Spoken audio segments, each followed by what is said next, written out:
বন্ধুরা, তেঁতুল পাতা ধারাবাহিকের গত পর্বের ভিডিওতে আপনারা দেখেছেন ঋষি এক চাপে পড়ে ঝিল্লিকে বিয়ে করে তেঁতুল পাতায় ফিরে আসে।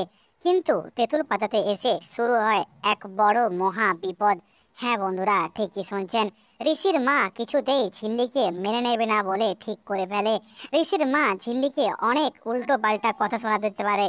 ঋষির মা পরপর ঝিল্লিকে অনেক অপমান করতে থাকে। ঝিল্লি সেগুলো সহ্য করতে পারে না, অনেক কষ্ট পায়, অনেক অপমানিত হয়, কিন্তু মুখ ফুটে কিচ্ছু বলতে পারে না। হ্যাঁ বন্ধুরা, মেয়েটার জীবনে কষ্টের শেষ নেই, অনেক কষ্ট সহ্য করছে ছোট থেকে। এদিকে ঋষি তার মায়ের ওপরেও কথা বলতে পারছে না, এদিকে ঝিল্লিকেও সে কোনো ভুল কথা বলতে পারছে না।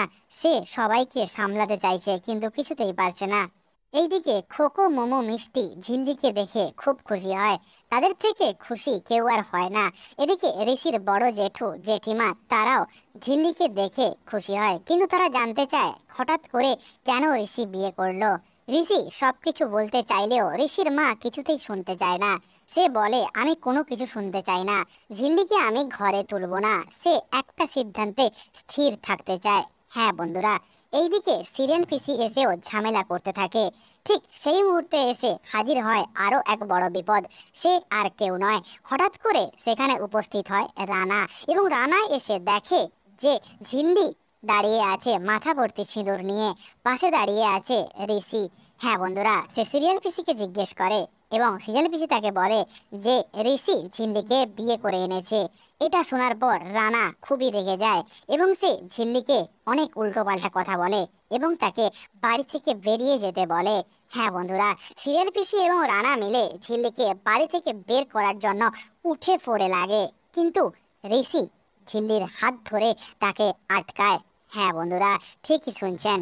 এরপর ঋষি ঝিল্লিকে কেন বিয়ে করলো সবটা খুলে বলে বাড়ির সবাইকে, কিন্তু ঋষির মা কিছুতেই মন শান্ত করতে পারে না। সে কিছুতেই মেনে নেবে না ঋষি এবং তার বউ ঝিল্লিকে। হ্যাঁ বন্ধুরা, শেষ পর্যন্ত তাকে বরণ করবে না বলে খোকো, মোমো, মিষ্টি তারা বরণ করতে আসে ঝিল্লিকে।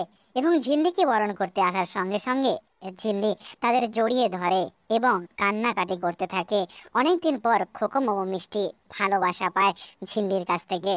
এরপর ঝিল্লি এবং ঋষি দুজনেই বাড়িতে প্রবেশ করে, কিন্তু ঋষির মা বলেই দেয় যে বাড়িতে ঢুকলেও আমি কোনো দিন এই মেয়েকে বৌমা হিসেবে মেনে নেব না, যা ইচ্ছা তুই করে নে। হ্যাঁ বন্ধুরা, এই ছিল আজকের পর্বের গল্প। গল্পটি ভালো লেগে থাকলে অবশ্যই লাইক করবেন, চ্যানেল নতুন হয়ে থাকলে অবশ্যই চ্যানেলটিকে সাবস্ক্রাইব করে দেবেন।